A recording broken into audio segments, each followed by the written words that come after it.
കർത്താവ് നിങ്ങളോട് കൂടെ. അങ്ങേ ആത്മാവോടും കൂടെ. യോഹന്നാന്റെ വിശുദ്ധ സുവിശേഷത്തിനുള്ള വായന. കർത്താവേ, അങ്ങേക്ക് മഹത്വം. അക്കാലത്ത് യേശു നിക്കോദേമോസിനോട് അരുൾ ചെയ്തു, വീണ്ടും ജനിക്കണം എന്ന് ഞാൻ പറഞ്ഞതുകൊണ്ട് നീ വിസ്മയിക്കേണ്ട. കാറ്റ് അതിനിഷ്ടമുള്ളിടത്തേക്ക് വീശുന്നു, അതിൻ്റെ ശബ്ദം നീ കേൾക്കുന്നു, എന്നാൽ അത് എവിടെ നിന്ന് വരുന്നെന്നോ എവിടേക്ക് പോകുന്നെന്നോ നീ അറിയുന്നില്ല.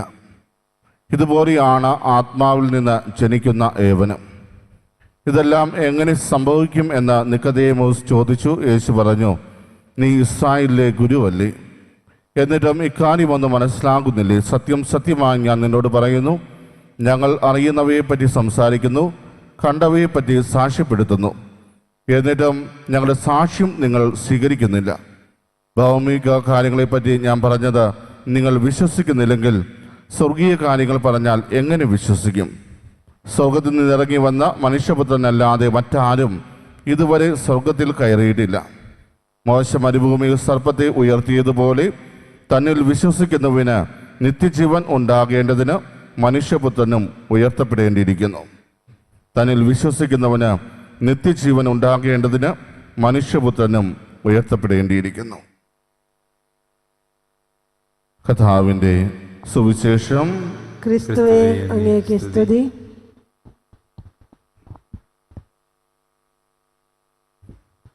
വിശ്വാനിത്രയും സ്നേഹമുള്ളവരെ, തിരുസഭ മാതാവ് നമ്മുടെ വിചിന്തനത്തിനായിട്ട് നമുക്ക് നൽകിയിരിക്കുന്ന വചനഭാഗം യോഹന്നാന്റെ സുവിശേഷം 1-ാം അധ്യായം 7 മുതൽ 15 വരെയുള്ള തിരുവചനങ്ങളാണ്. ഇന്നത്തെ സുവിശേഷത്തിൽ പരിശുദ്ധാത്മാവിൻ്റെ പ്രവർത്തനം ഒരു വ്യക്തിയിൽ എങ്ങനെ നടക്കുന്നു എന്ന് തിരിച്ചറിയാൻ വളരെ ബുദ്ധിമുട്ടാണ് എന്ന കാര്യം ഓർമ്മപ്പെടുത്തുന്നതാണ് നമുക്ക് കാണുവാൻ സാധിക്കുക. അതിന് ഒരു ഉപമയായിട്ട് കർത്താവ് ഇവിടെ അവതരിപ്പിക്കുന്നത് കാറ്റാണ്. കാറ്റ് അതിനിഷ്ടമുള്ളിടത്തേക്ക് വീശുന്നു, അതിൻ്റെ ശബ്ദം നീ കേൾക്കുന്നു, എന്നാൽ അത് എവിടെ നിന്ന് വരുന്നെന്നോ എവിടേക്ക് പോകുന്നെന്നോ നീ അറിയുന്നില്ല. പ്രിയമുള്ളവരെ, പരിശുദ്ധാത്മാവിൻ്റെ പ്രവർത്തനവും ഇതുപോലെ തന്നെയാണ്. ഒരു വ്യക്തിയിൽ എപ്പോൾ തുടങ്ങി എപ്പോൾ അവസാനിക്കുമെന്നോ എങ്ങനെ പ്രവർത്തിക്കുന്നെന്നോ നമുക്ക് കൃത്യമായിട്ട് വിവരിക്കുവാൻ സാധിക്കില്ല.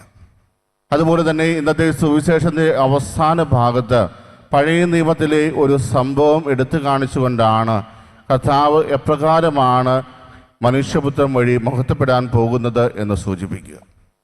പഴയ നിയമത്തിലെ സംഭവം നമുക്ക് എല്ലാവർക്കും അറിയാവുന്ന ഒന്നാണ്. കാരണം ദൈവത്തിനെതിരെ മനുഷ്യൻ സംസാരിച്ചപ്പോൾ അവർക്ക് ഒരു ശാപമെന്ന വണ്ണവും ഒരു സർപ്പദംശനം ഏൽക്കുകയുണ്ടായി. കാരണം കർത്താവിനെതിരെ സംസാരിച്ചവരെല്ലാം സർപ്പത്തിൻ്റെ ദംശനമേറ്റ് മരിക്കുന്ന ഒരു സാഹചര്യത്തിൽ ഇങ്ങനെ തുടർന്നു കൊണ്ടുപോകുന്നത് ഒരിക്കലും നല്ലതല്ല എന്ന് പറഞ്ഞുകൊണ്ട് മോശ ദൈവത്തോട് പ്രാർത്ഥിക്കുകയും അവസാനം മോശയോട് ദൈവം കൽപ്പിക്കുന്ന ഒരു കാര്യമാണ് ഒരു പിച്ചള സർപ്പത്തെ ഉണ്ടാക്കുക, മരുഭൂമിയിൽ അതിനെ ഉയർത്തിപ്പിടിക്കുക. ആ ഒരു പിച്ചള സർപ്പത്തിലേക്ക് നോക്കുന്നവരെല്ലാവരും രക്ഷ പ്രാപിക്കും. പ്രിയമുള്ളവരെ, അതുപോലെ തന്നെ ഇവിടെ തന്നിൽ വിശ്വസിക്കുന്നവന് നിത്യജീവൻ ഉണ്ടാകേണ്ടതിന് മനുഷ്യപുത്രനും ഉയർത്തപ്പെടേണ്ടിയിരിക്കുന്നു എന്ന് പറയുന്നത് ഗാഗുൽത്തായിലെ ആ ഒരു സംഭവമാണ് നമ്മുടെ മുമ്പിലേക്ക് കൊണ്ടുവരിക. കുരിശിൽ നമ്മുടെ പാപഭാരങ്ങൾ ഏറ്റുവാങ്ങിക്കൊണ്ട് കർത്താവ് ഉയർത്തപ്പെടുന്ന ആ ഒരു സാഹചര്യത്തിൽ പ്രിയമുള്ളവരെ, നമുക്ക് നഷ്ടമായ നിത്യജീവൻ അവകാശമാക്കുവാനുള്ള ഒരു അവസരമാണ് നമുക്കെല്ലാവർക്കും ലഭിക്കുന്നത്.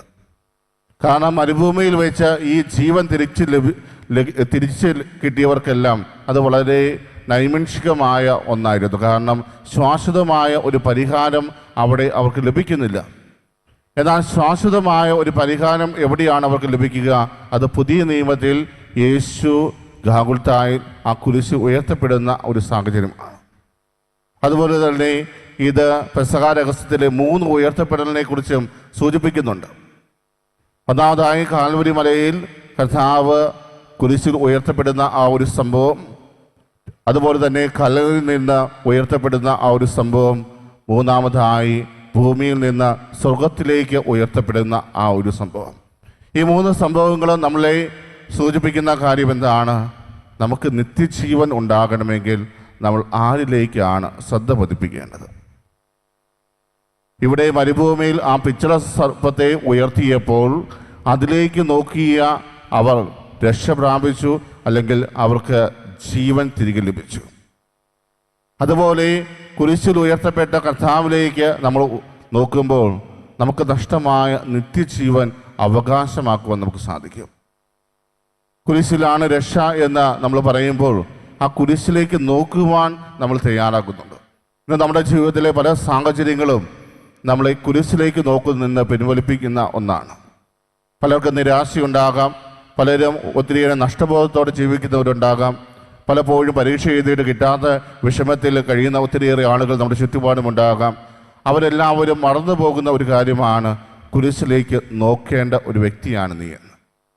പ്രിയമുള്ളവരെ, നമ്മുടെ രക്ഷ അടങ്ങിയിരിക്കുന്ന കുരിശിൽ നമുക്ക് വേണ്ടി ജീവൻ അർപ്പിച്ചവനിലാണ്. ആ കുരിശിലേക്ക് നോക്കുമ്പോൾ അതുവഴി നമ്മൾ ഉറക്കെ പ്രഖ്യാപിക്കേണ്ടത് എന്താണ്? നമ്മുടെ വിശ്വാസമാണ്. ഞാൻ ഈ കുരിശിലേക്ക് നോക്കിക്കഴിഞ്ഞാൽ അവിടെ എനിക്ക് വേണ്ടി മരിച്ച ആ ക്രിസ്തുവിൻ്റെ രൂപം എനിക്ക് കാണുവാൻ സാധിക്കും. എനിക്ക് വേണ്ടി പീഡകൾ സഹിച്ച യേശുവിൻ്റെ രൂപം എൻ്റെ മനസ്സിലേക്ക് കടന്നു വരും. ഓരോ ദിവസവും നമ്മൾ കുരിശ് വരയ്ക്കുമ്പോൾ നമ്മൾ പ്രത്യേകമായിട്ട് അനുസ്മരിക്കേണ്ടത് എന്താണ്? നമുക്ക് വേണ്ടിയാണ് യേശു പീഡാസഹനം ഏറ്റുവാങ്ങിയത്. നമുക്ക് വേണ്ടിയാണ് കുരിശിൽ ആ വേദന മുഴുവൻ അവൻ അനുഭവിച്ചത്. നമ്മുടെ രക്ഷയ്ക്ക് വേണ്ടിയാണ് തൻ്റെ ജീവൻ തന്നെ അവൻ ബലി കഴിച്ചത്. ആ ഒരു അനുസ്മരണം എല്ലാ ദിവസവും ആ കുരിശ് വരയ്ക്കുന്ന നിമിഷങ്ങളിൽ നമുക്കുണ്ടാകണം. ഓരോ ക്രിസ്ത്യാനിയും അവൻ്റെ കുടുംബത്തിൽ കുരിശ് സ്ഥാപിക്കുമ്പോൾ അതിലൂടെ ഉറക്കെ പ്രഖ്യാപിക്കുന്നത് എന്താണ്? ഞാൻ നേടിയെടുത്ത രക്ഷ എൻ്റെ സ്വന്തമല്ല, ഈ കുരിശിൽ മരിച്ചവൻ്റെ രക്ഷയാണ് ഞങ്ങൾക്ക് ലഭിച്ചത്. പ്രിയമുള്ളവരെ, ആ ഒരു ബോധ്യത്തിൽ നമ്മൾ മുന്നോട്ട് പോകുമ്പോൾ മാത്രമാണ് നമ്മിലൂടെയും പിതാവായ ദൈവം മഹത്വപ്പെടുക.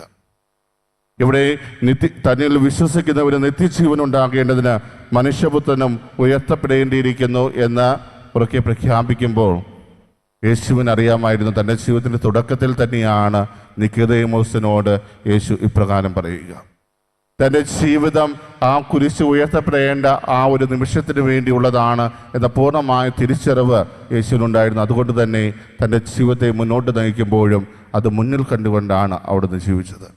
ഓരോ കാര്യങ്ങൾ പ്രവർത്തിക്കുമ്പോഴും അവർക്ക് പ്രബോധനങ്ങൾ നൽകുമ്പോഴും എല്ലാം ആ ഒരു ചിന്ത യേശുവിനെ നയിച്ചിരുന്നു.